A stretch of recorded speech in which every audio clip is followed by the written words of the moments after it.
Hey guys, this is Northville Tech. In this video, we're going to show you how to make a payment on Kikoff.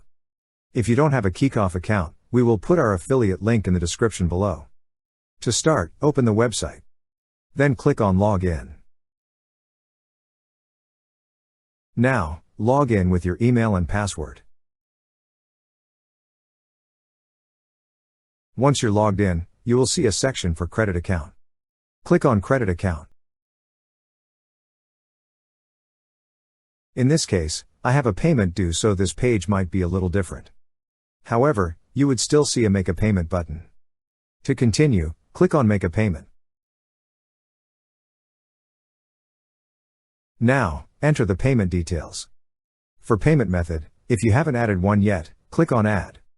Then follow the on-screen instructions on how to add a card. We also have a tutorial on our channel, you could also check it out.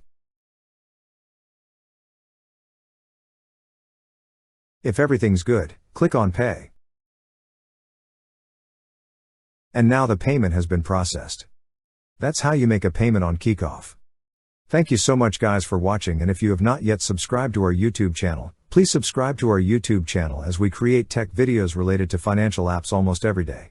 Also check out our website northvilletech.com for great tech articles, and our recommended resources in the description below for various sign-up bonuses.